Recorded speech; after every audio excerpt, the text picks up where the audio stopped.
Die Weskaapse wetgewer het verlede week ten gunste van 'n ad hoc komitee gestem wat voorstelle doen oor hoe wetgewing en beleid kinderbeskerming in die provinsie kan verbeter.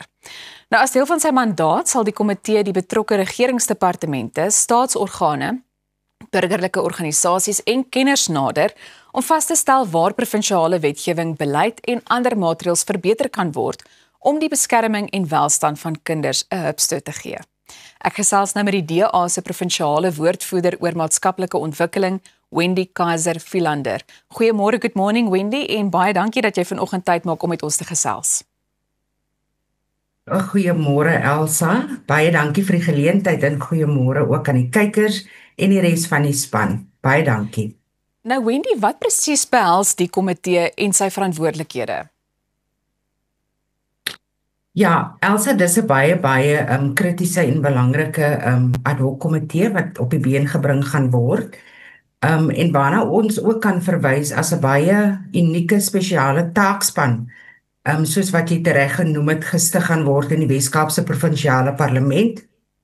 En by uitstek is dit om die beskerming van kinders in die provinsie te versterk. En hierdie taakspan of ad hoc komitee gaan dan nou fokus op bestaande wette, ons gaan fokus op beleid en instellings, en waar daar ook, jy weet, tekortkominge is in die huidige praktyk.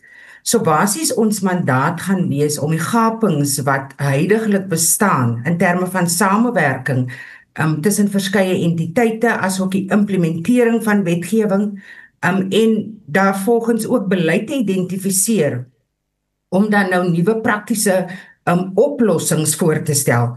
So, Elsa, hierdie komitee is uiters belangrik, omdat dit, jy weet, dit gaan verseker dat ons kinders nie agterbly nie, dat kinders net kinders kan wees en kan floreer in die samewerking. So dit is inderdaad 'n baie belangrike stap om ons kinders se regte en hulle veiligheid, maar ook hulle ontwikkeling te prioritiseer. En ek dink net om aan te sluit daarbey is hoe het hierdie komitee ontstaan en wat het die stigting daarvan, jy weet, hoe dit tot stand gekom. Ons het verskeie, jy weet, gesprekke gehad met die Departement van Maatskaplike Ontwikkeling. Ons by uitstek as 'n komitee is ook 'n oorsig, het 'n oorsigrol oor die departement self. En ons het toe bevind dat daar amper 42.700 kinders huidiglik in aktiewe pleegsorg is in die Weskaap. En ook dat, jy weet, net tussen April en Augustus hierdie jaar is daar alreeds 63 kinders vermoor in die Weskaap. En waarvan ongelukkig 22% bende verwant is. So ons het ook in Junie het ons multibelanghebbende dialoog gehad in die parlement en dit het gegaan oor kinderbeskerming. So daar is ook gesien dat ja, die onderskeie departemente werk baie hard, maar hulle werk nie noodwendig saam.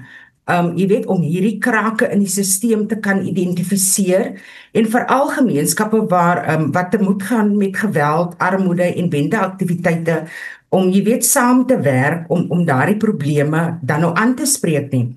So die ad hoc komitee in die provinsiale parlement is dan nou die volgende stap om samewerking en hervorming te verseker en dan ook 'n gesamentlike reaksie te bou wat kinders in die Weskaap sal beskerm. Wendy, dink jy die Weskaap sal met behulp van die inisiatief 'n voorbeeld wees vir ander provinsies wat in die toekoms dan moontlik julle voorbeeld sal volg? Definitief, en ons hoop so. Ek verstaan dit is 'n eerste vir die land en ons hoop regtig waar dat hulle die voorbeeld kan volg. Want die probleme wat ek nou tereg uitgewys het, is nie uniek tot die Weskaap nie. Ons het net besluit dat ons daadwerklik iets moet doen, maar dit is ook algemene tendens oor die res van die land. En ons staan ook natuurlik gereed om enige provinsie van hulp te wees om ook dieselfde jy weet voorbeeld te volg om seker te maak dat ons kinders se toekoms kan verseker. En waarom sou jy dit as 'n daadwerklike mylpaal beskryf, jy weet, na aanleiding van waar die proses op die oomblik is? Inderdaad. Jy weet, met die dialoog, Elsa, ons het verskeie entiteite na die tafel toe gebring. Ons het met kenners op die gebied gepraat, ons het met verskeie departemente gepraat, Weskaapse departemente, maar ook nasionale departemente en natuurlik die NPO en NGO sektor wat dan nou aan die voorpunt is met kinderbeskerming en ook met gemeenskappe en die pleidooi was baie pertinent. Asseblief, dit kan nie net 'n gesprek wees nie, dit kan nie bly by 'n gesprek nie. Dit kan ook nie net 'n verslag wees wat deur die huis opgeneem word en dan nou iewers stofvergadering. Daaruit moet daadwerklike aksie spruit en dit is die volgende stap. So een van die resolusies wat dan nou deur die DA voorgestel was en aanvaar was, is dat hierdie ad hoc komitee tot stand gebring word.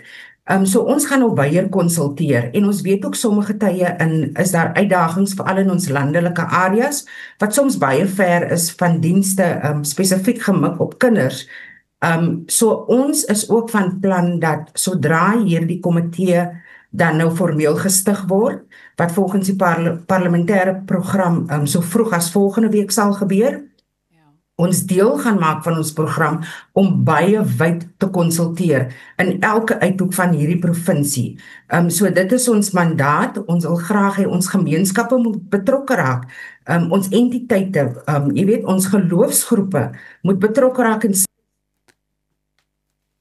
Wendy, ek gaan nie ongelukkig daar nou in die rede met val. Die tyd het ons ingehaal, maar dit is baie belangrik. Ons kinders is ons toekoms en ons hou die proses met groot belangstelling dop. Jy kan ingeskakel bly, ons is nou weer terug.